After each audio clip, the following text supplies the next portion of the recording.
She had nothing to bargain with. No allies. No protection. Only her father's name and her pride. The marble floor beneath her boots reflected the chandelier light like ice.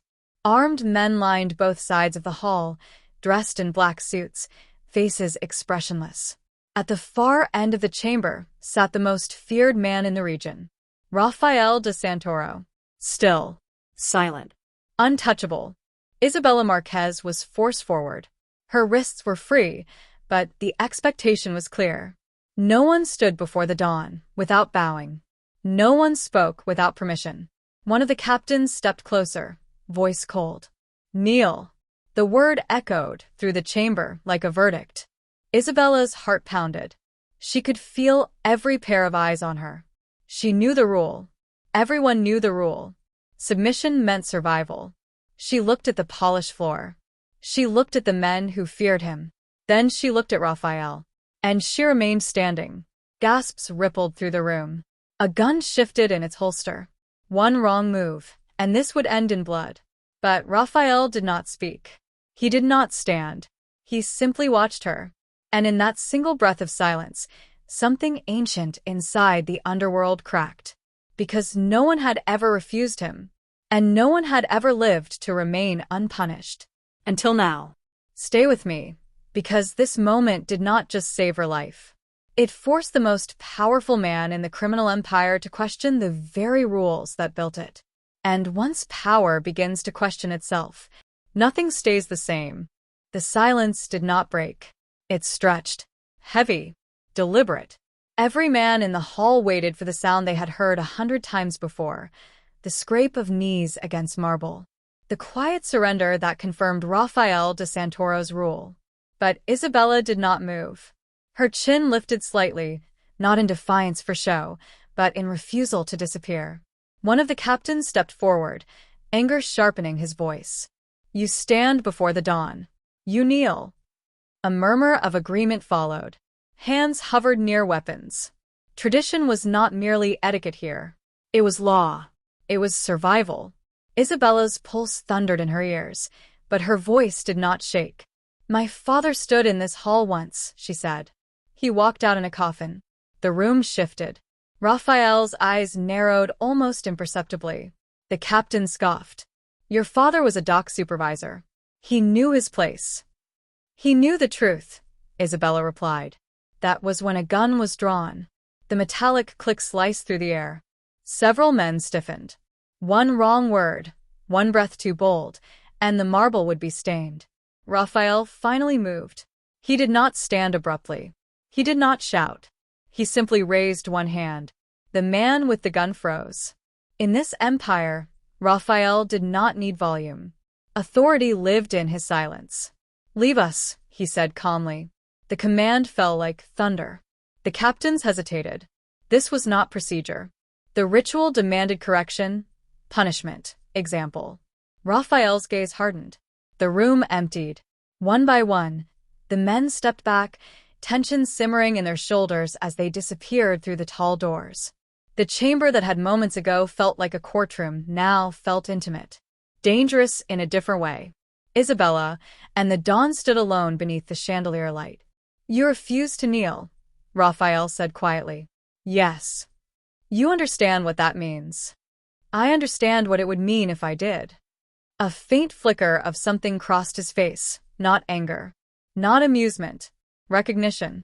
Most people beg when they stand where you are standing. I am not here to beg. Then why are you here? She stepped forward, closing the distance no one dared close without permission.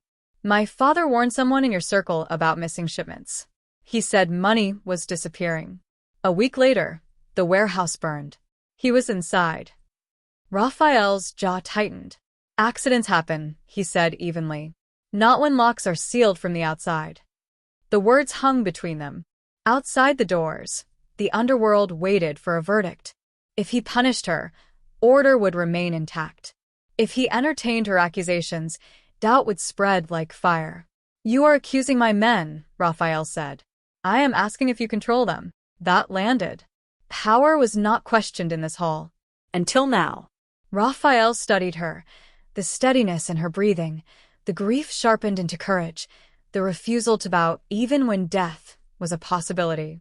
For the first time in years, he felt something unfamiliar. Uncertainty. And in an empire built on obedience, uncertainty was more dangerous than rebellion. "You will not kneel," he said at last. It was not approval. It was acknowledgement. "No," Isabella answered. The old code demanded blood. But Rafael de Santoro had just chosen something else. And somewhere beyond those doors, the underworld began to fracture. The doors remained closed. Outside, footsteps paced like restrained thunder.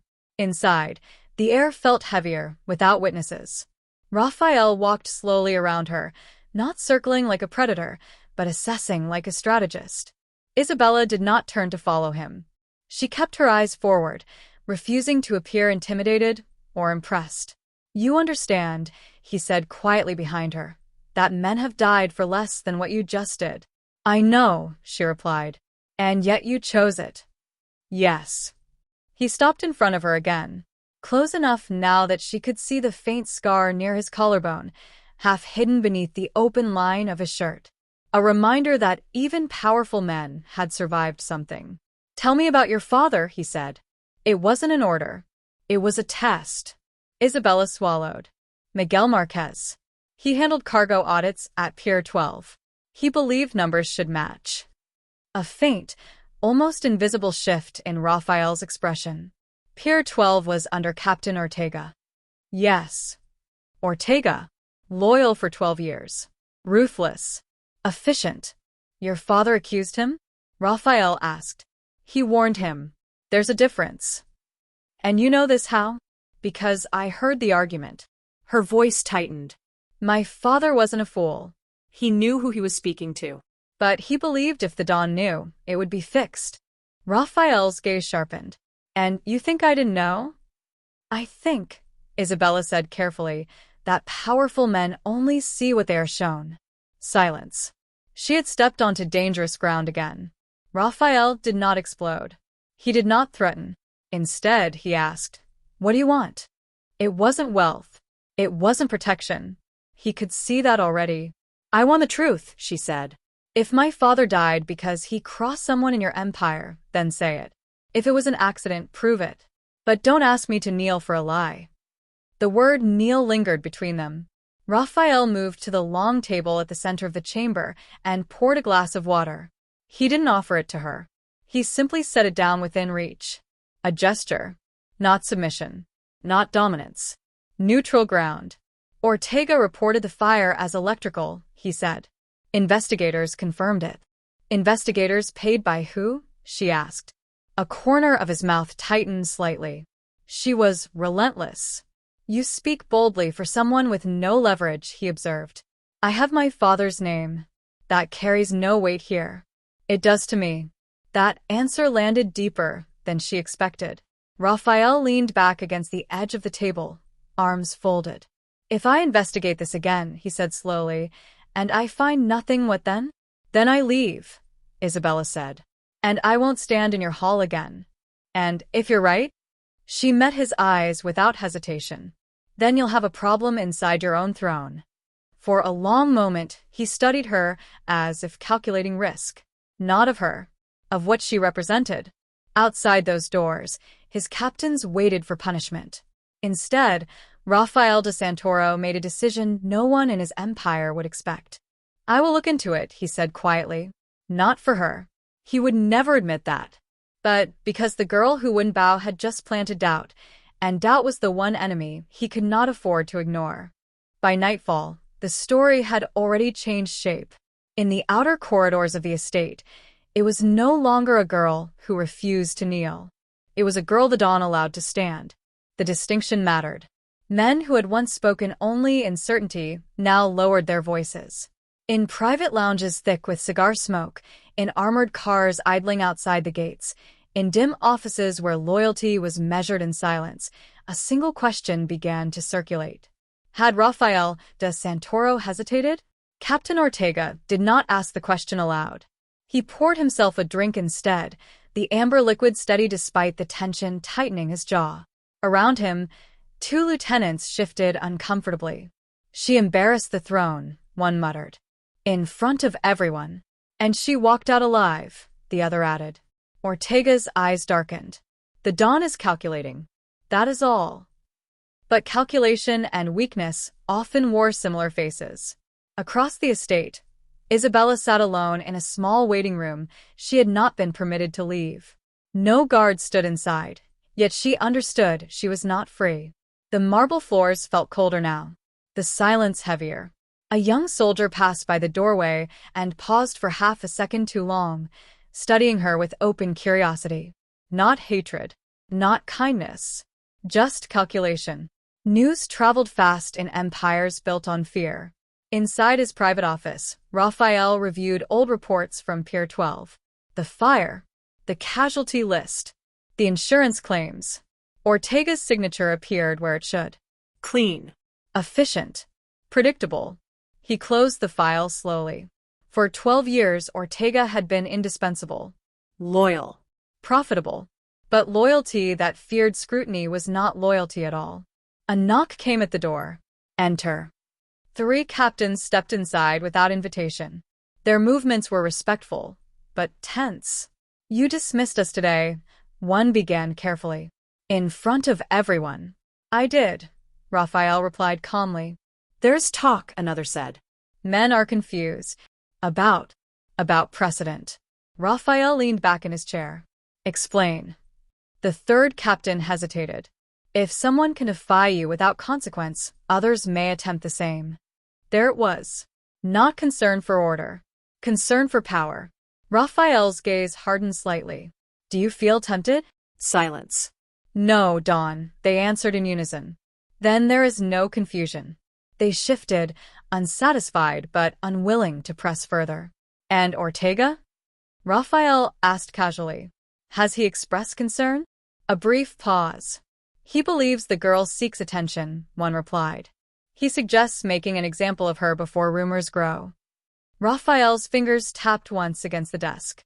Making an example. Yes, that would quiet the whispers. It would restore immediate fear. It would also bury the doubt she had planted. After they left, Rafael stood and walked toward the window overlooking the courtyard. Below, Isabella stepped outside under escort, chin still lifted, unaware of the storm building around her name. Weakness, they whispered. Softness. Rafael watched her walk with the same unbroken posture she had shown in the hall. No calculation. No trembling. Only conviction. And for the first time in years, the Dawn understood something his captains did not. Fear maintained power, but doubt revealed truth. And if whispers were spreading through his inner circle, perhaps they needed to. The following morning, Rafael did not summon Ortega. He summoned numbers. Pier 12's shipping ledgers were brought to his private office before sunrise. Stacks of manifests, dock schedules, insurance filings, pages that smelled faintly of salt and smoke. For years, he had trusted summaries.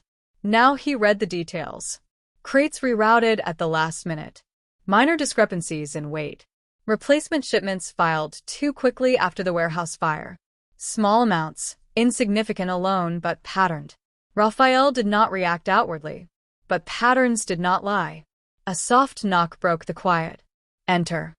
His most discreet accountant stepped inside, eyes lowered. You asked for independent cross-checking, Dawn. And there are gaps, the man admitted carefully. Subtle. Someone skilled would need to orchestrate this. Could my office have missed it? The accountant hesitated only a second. Only if the reports were filtered before reaching you. Filtered. Rafael dismissed him with a nod. When the door closed, he remained still for several long moments. Filtered meant control had been intercepted before reaching the throne. Filtered meant someone inside his inner circle had grown bold. Across the estate, Ortega stood in the courtyard speaking quietly with 2 loyal men. His posture was relaxed, but his jaw was tight. The girl has stirred unnecessary noise, one soldier muttered. She will leave soon, Ortega replied smoothly. Or she will learn her place. And the Dawn. Ortega's gaze flickered briefly toward the upper balcony. The Don values strength. He will not allow sentiment to weaken the structure. Sentiment. That was what they believed this was. Upstairs, Rafael reviewed surveillance logs from the night of the fire, logs he had not personally examined in years. Most footage had been destroyed in the blaze. Most. One fragment remained. Grainy. Partial.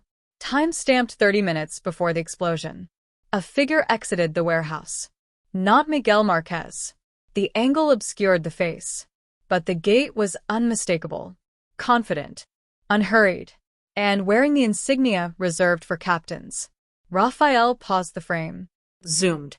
The resolution blurred, but the crest on the jacket was clear. Ortega's crest. The room felt colder. There were explanations, of course. Inspections. Routine oversight. Yet Ortega's report had stated he was across town that evening. A lie then. Or an omission. Rafael leaned back slowly, eyes fixed on the frozen image. The girl had accused him of not seeing what was hidden. Now something hidden had stepped into view. Later that afternoon, Isabella was escorted through the courtyard again. Conversations softened as she passed. Not hostility. Watchfulness. She felt it, the subtle shift in energy, like walking through air before a storm. Ortega crossed her path deliberately. "You are fortunate," he said smoothly. "For what?" she asked. "That the Don finds you interesting." "I'm not here to be interesting." His smile thinned. "Be careful, Isabella. Curiosity can be fatal in places like this." She met his eyes without flinching. So can lies. For a fraction of a second, something dark flickered behind his composure. From the balcony above, Rafael watched the exchange. He saw the captain's shadow fall long across the marble. And for the first time, he understood that the real threat to his empire had not entered with a girl who refused to kneel. It had been standing beside him for years. The first shot did not sound like thunder. It sounded small, sharp, precise. Isabella barely registered the crack before the marble beside her splintered. White dust burst into the air where her shoulder had been a second earlier. Someone screamed. Men reached for weapons. She didn't. She froze. For one suspended breath, the courtyard dissolved into chaos, guards shouting, boots pounding, commands colliding. Then Rafael's voice cut through it. "Lock the gates." Calm. Controlled. Furious beneath the surface. Two more shots rang out from beyond the outer wall.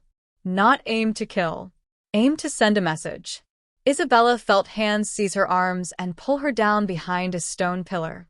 Her pulse roared in her ears as fragments of marble rained around her. This wasn't random. It was deliberate. When the gunfire stopped, it stopped abruptly, as if the shooter had never intended to stay. Silence returned slowly, thick and uneasy. Rafael descended the balcony steps without haste, though every soldier in the courtyard could see the change in his eyes. "Report," he demanded. "Sniper positioned outside the east wall." A guard replied. "Cleared before we reach the perimeter." "Professional." Rafael's gaze shifted to Isabella. "Were you followed this morning?" "No," she answered, breath unsteady but voice intact. He studied her for signs of panic. There were none. Only realization. This wasn't intimidation anymore. It was escalation. A soldier approached hesitantly, holding something wrapped in cloth. "Don, this was found near the outer wall." The cloth was unwrapped. Inside lay a knife. Its blade stained dark red. Tied to the handle was a thin silver chain Isabella recognized instantly. Her father's. She had buried it with him. The courtyard seemed to tilt. "That's impossible," she whispered. Several captains exchanged looks. Ortega stepped forward slowly, expression grave. "It appears someone wishes to remind us of unfinished matters." Rafael did not look at him. "Where did you find it?" he asked the guard. "Near the sniper's position." "Convenient." "Too convenient." The implication settled quickly among the men. The girl brings chaos. The girl attracts enemies. The girl carries blood. Ortega spoke carefully. "Don, perhaps she was not the target. Perhaps she is the signal." A subtle shift of blame. Not an attack on Isabella. An attack on Rafael's judgment. Rafael crouched, picking up the chain himself. Dried blood flaked against his fingers. "This is old," he said quietly. Ortega's jaw tightened. The dawn rose slowly. "Search every external contact tied to Pier 12, he ordered. "Reopen all archived communication from the week of the fire." Several men stiffened. "Reopen. Dig. Disrupt. And double her guard," Rafael added without looking away from Ortega. "No one approaches her without my approval." The message was clear. The assassination had not weakened his position. It had sharpened it. As the courtyard emptied and tension settled into the walls like smoke, Isabella stood alone for a moment beneath the fractured marble. Her father's chain, returned in blood, not as proof, as provocation. Someone wanted Rafael to see her as a liability. Someone wanted her gone. But as she lifted her gaze, she realized something else. The attempt had not isolated her. It had drawn a line. And Rafael de Santoro had just chosen which side of it he stood on. The estate did not sleep that night. Lights burned in offices that were usually dark by midnight. Guards rotated in tighter formations. Doors that had remained open for years were locked. Inside his private study, Rafael spread the reopened ledgers across the long oak table. Not summaries. Not filtered reports. Original entries. Dates. Transfers. Offshore routing numbers hidden beneath layered shell companies. He removed his jacket and rolled his sleeves once, a gesture no one saw, but one that meant war had shifted from bullets to truth. A soft knock came at the door. "Enter." His most trusted financial analyst stepped inside, carrying a secure drive. "You asked for full extraction from Pier 12's auxiliary accounts." And the man hesitated. "There are discrepancies tied to 3 ghost vendors. Payments authorized under emergency cargo replacement." "Authorized by who?" The analyst turned the screen toward him. "Digital signature. Captain Ortega." Rafael did not blink. "Those vendors do not exist," the analyst continued. "Funds were diverted into a layered holding group registered overseas. Traced further." He paused again. "Continue." "They connect to a private investment structure established 2 years ago. Quietly. In Ortega's name." Silence filled the study. Not surprise. Confirmation. "How much?" Rafael asked. "Over the past 4 years? Enough to fund a private army." The weight of that settled slowly. This was not greed. It was preparation. Rafael dismissed the analyst and remained alone with the evidence glowing on the screen. He replayed the timeline in his mind. The warehouse fire. Miguel Marquez's audit warnings. The sudden increase in emergency replacements. The sniper. The bloodied chain. A man who stole money to build power would eventually need a narrative to justify rebellion. Chaos. Instability. A dawn perceived as weakened by a girl who would not kneel. Across the courtyard, Isabella sat under increased guard in a small library room assigned to her temporarily. She could feel the shift in energy even without knowing details.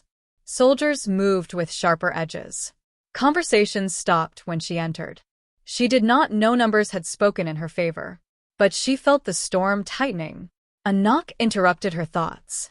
Ortega entered without waiting for permission. The guard stiffened but did not interfere. "You should not be here," Isabella said quietly.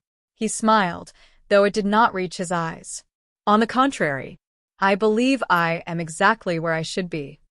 "You tried to kill me." "That is a dangerous accusation. So is treason."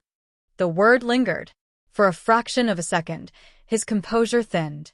"You think you have influence now," he said softly. "You are a distraction. Nothing more." "Then why are you nervous?" His gaze sharpened. Before he could answer, the door opened again. Rafael stepped inside. "Come." Measured. Holding a leather folder. "Captain," Rafael said evenly. "Join me in the council chamber." Ortega held his gaze. "For what purpose, Don?" Rafael placed the folder on the table between them. "To review your accounts." The air changed. Isabella watched the captain's shadow stretch long across the floor. And for the first time since she had walked into the marble hall, she saw something she had not yet seen in him. Not anger. Not arrogance. Fear. The council chamber doors closed with a sound that echoed longer than it should have. Inside, captains gathered around the long black table, faces carved from discipline and suspicion. No one spoke first. In this room, silence was strategy.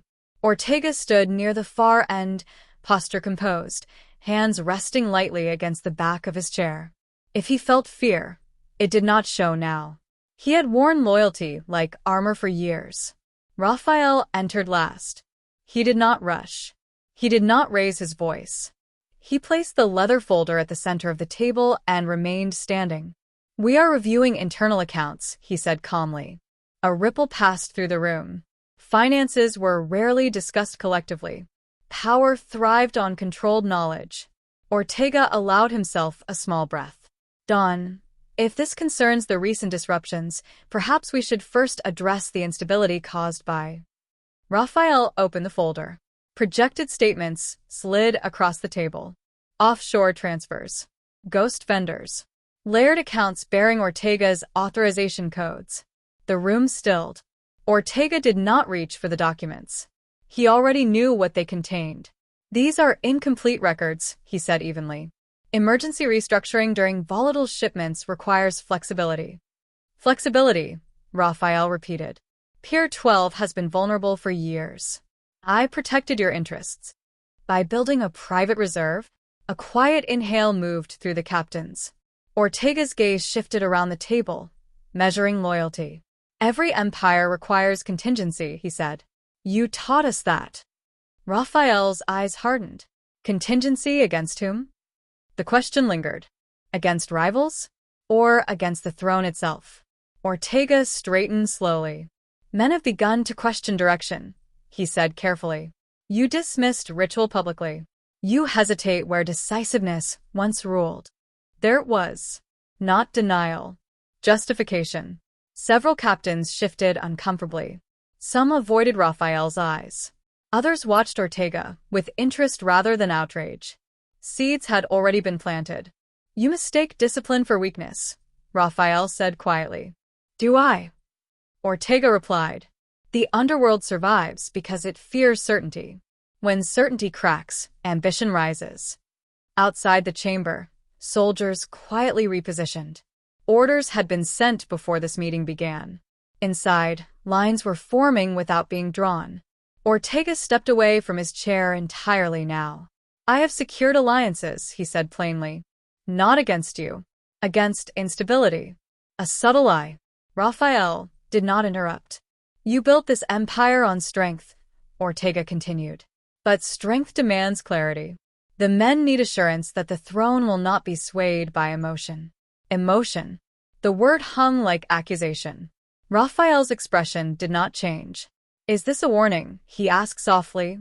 "Or a declaration?" Ortega's silence answered. Across the table, two captains lowered their eyes. One met Ortega's gaze. Choice was being calculated in real time. Beyond the chamber walls, Isabella felt the tension in the estate like pressure before a storm breaks. Guards moved with quiet urgency. Doors sealed. Signals passed without words. Something had shifted from suspicion to action. Inside the chamber, Rafael closed the folder slowly.